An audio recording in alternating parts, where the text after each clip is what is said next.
My fellow advocates, welcome to this episode of the Growth Times Infinity podcast. This is the first episode of the series that I have created based on my readings of the book Atomic Habits by James Clear. So, in this video, we are going to break down chapter one, what I received, what my takeaway is. We're going to chop it up, we're going to talk about it. So, let's grow and let's go. Now, before I go any further, I definitely want to encourage you to read the book Atomic Habits by James Clear. As you view this video and as you view other videos within the series, I definitely want you to, dive in and read the book. And I feel like it is a very good book. It will be worth to read if you are an individual who is looking to lock in great habits, good habits on a consistent basis. I definitely recommend you read this book, Atomic Habits by James Clear. So, what we're going to talk about now, we're going to talk about the surprising, powerful effects that our good habits have, our bad habits have, whatever habits that we are engaging in. We're going to talk about the surprising, powerful effects of those that they have on our journey and on our lives. Once again, according to chapter one of the book, that's what we're going to talk about. So let's get into it, y'all. Let's get into it. First, I want to talk about one of my thoughts from the chapter. Based on reading chapter one, one of my thoughts is some people expect instant results when they want to engage in new habits all of a sudden. So, for many of us, we got to be real with ourselves. As we are engaging in new habits, good habits, we're trying to get away from our bad habits that we've been doing for far so long. So now all of a sudden we want to engage in good habits and we want them instant results. We want microwave success. We want to be a fly by night individual. We want to hit the lottery, right? As soon as we play, as soon as we engage in these new habits, we want instant results. We want our prosperity right now within the first 2 weeks, within the first month. And you may very well get that, but you may not get that. You see, we expect those instant results every time. We don't want to waste any time at all. Once we get in, we want to get it as we get in. And the funny thing is, we expect these instant results when we first engage in these good habits. But the thing about it is, we expect these results, but yet we have been engaging in bad habits over a long period of time. That's crazy. And I tell you, for me personally, now I'm going to be talking a lot about health and wellness from a personal standpoint. Now, there was a time in my life where I weighed over 300 pounds. The most that I got was over 310. And I made it a point that I wanted to get healthier. I wanted to lose weight. So I started working on it, right? So I remember back in the day, I think it was around like maybe 2015, 2016. I was going to the YMCA and I was working out. I was playing basketball. I was pretty much in there at least 5 days out of the week. And I was being active. I was doing what I have to do, which I thought would help me lose weight. But the thing about it was, although I was active, although I was going in there for like 5 days a week, I wasn't seeing the instant results. I felt like I was putting in all this work, but yet I was losing a pound or two or three, but then I would go back up a pound or two or three. I was taking 2 steps forward, but 3 steps back. You know what I'm saying? But at the same time, I was thinking to myself, if I go into the gym for 5 days, I'm going to get these instant results. And I wasn't getting that. But then at some point, probably about a few years later, when I wasn't getting my desired results in my health and wellness, I said to myself at one point, I felt like this was a defining moment for me. I said to myself that, look, over the years, I had these bad habits in regards to my health and wellness. I was eating all this trash. I was inconsistent in my activity. So when I was doing this over a span of 10, 15, maybe 20 years, and there was a point where I said to myself, I need to give myself 10, 15, 20 years in order for me to be right in my health and wellness. And when I took on that mindset, that's when I started getting positive results. I had realized that, I'm not just going to go into a gym for like a week or 2 weeks or a month and get these instant results. It wasn't working out for me. I had to dig deeper. I had to create more good habits that over time that it would lead me to positive results. So again, it was just a shifting of the mindset. And it was just having that understanding to myself that, hey, it's going to take longer than I anticipated.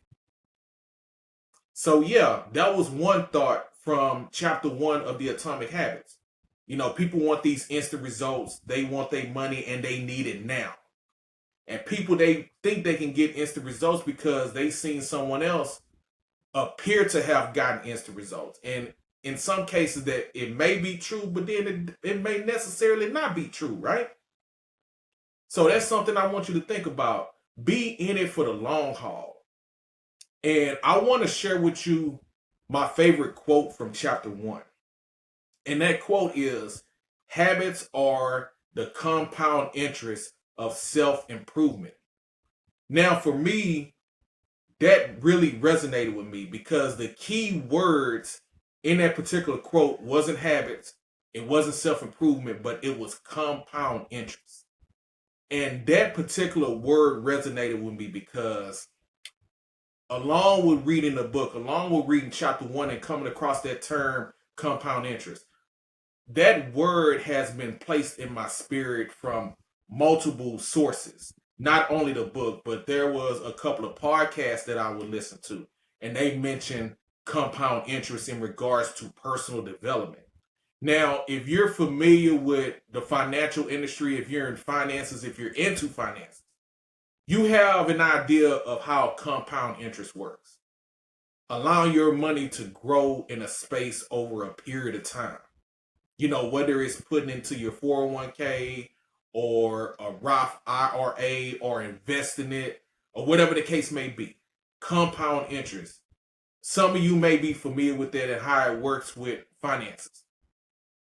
But it's the same concept when it comes to our habits as well.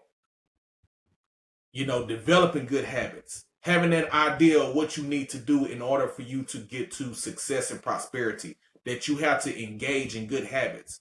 And not only for a short period of time, but for a long period of time. Because our habits, as it said in the book, our habits are the compound interest of self-improvement.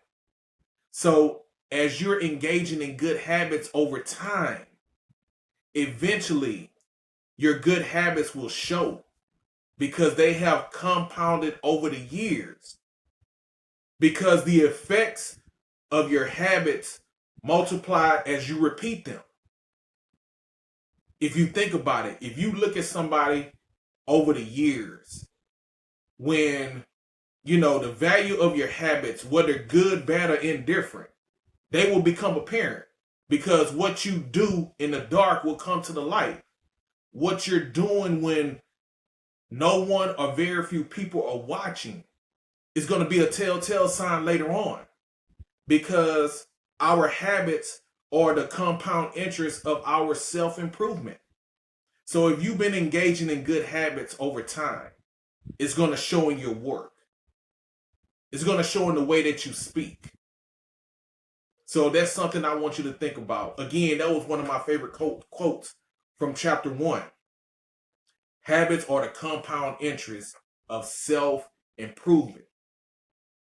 So also with that, another one of my takeaways from chapter 1 is that when the process or progress is slow, it could potentially lead to discouragement and slipping back into our bad habits. You see, many of us are impatient. When we first get into a good habit, and as I mentioned before, we expect instant results. And if we don't get those instant results, some of us may become discouraged. And some people may slip back into their bad habits that they have been engaging in before, because we engage in good habits, and many of us will say, hey, I'm not getting the results that I feel like I should get. Why am I putting in all this work? Why is it not working out for me? Why is it not working out for me? And then we start questioning ourselves, like, what does it take for me to gain success, to gain prosperity? How much longer do I have to engage in these good habits? And we question ourselves, and we begin to doubt ourselves.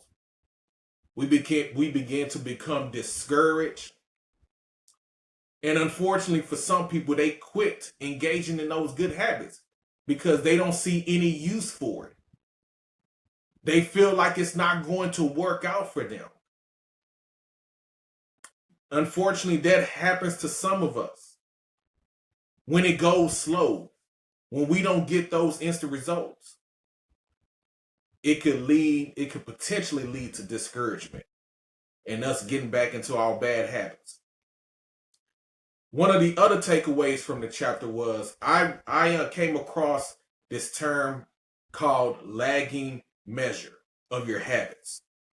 And basically it's you get what you repeat. And I kind of mentioned that before. It's called lagging measure. Whatever habits you engage in, you're gonna attain those results. The reason why we don't have positive results is because we don't have positive habits. So if you're wondering why you're not achieving what you feel like you deserve, it's because you haven't been consistent over time with your good habits, with your positive habits. And that's the whole concept behind lagging measure. And I'll share with you a thought. I'll share with you, again, one of my takeaways. I told, I spoke on how we expect instant results when we're engaging in new habits, right when we get into the new habits. Now, another takeaway is some people have a tendency of waiting for a breakthrough instead of working for a breakthrough. You see, what we do is we look forward to the breakthrough. We just can't wait till we get over that hill. We can't wait till we accomplish that goal, that we hit the jackpot. We can't wait till we win the lottery. We just waiting and waiting and waiting. We wishing and we hoping, we praying, and it's all good. We're waiting on a breakthrough. But along with that, some of us are not working for that breakthrough. You see, we got to put in work in order for us to likely receive that breakthrough. There have been many of us, we pray, we create a vision board, we write down our plans, we make note of our plans, and we put it where we can see it. And we think we don't have to do much else to receive that breakthrough. No, we have to grind. We have to hustle. We have to put in that work. And that's where the plateau of latent potential comes in. That's another term from the book, Atomic Habits. The plateau of latent potential, which basically says that when habits need to persist long enough to break through. Now, there was an example in the book that James Clear kind of laid out where he took, basically you take a piece of ice, right? And you put it in a setting, you put it in a space. And at 25 degrees, the ice stays frozen.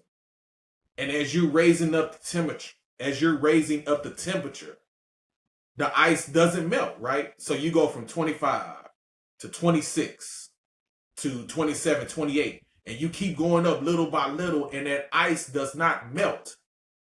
And you eventually get to 31 degrees, and that ice still doesn't melt. But when you get to 32 degrees, that's when that ice begins to melt. That was a great example that the author James Clear used in the book. It's all about putting in that work. It's all about taking those steps up. That's what it's all about. Until you get to that breakthrough. That breakthrough is not going to happen down here. And that breakthrough is not going to happen right here. You got to keep putting in that work. You got to keep putting in that effort in order for you to get to that breakthrough. If you stay down here, then that breakthrough is never going to happen. Peace and blessings to you as you continue your journey. Now, in the next video, we're going to continue chapter 1. We're not done with chapter 1 as of yet. But let me know what your takeaway is from this video so far. The first episode of the series. Now, we talked about a number of things. We talked about the plateau of latent potential. We talked about lagging measure. I shared with you a couple of my thoughts about, these habits. You know what I'm saying? I shared with you a few things, but let me know your thoughts on what I shared with you so far, so good. So let me know. Feel free to leave a comment below. I would love to receive your feedback. And also, once again, I want to encourage you to read the book, Atomic Habits by James Clear, as we're going through this series, right? So you can read along. And if you have some personal takeaways from the book, once again, feel free to leave a comment below. I would love to receive that as well. So, once again, I am Reggie B, aka the Growth Advocate, and I appreciate you all listening to this episode of the Growth Times Infinity podcast. Be on the lookout for episode number 2 of the series. And until the next time, keep growing and keep going.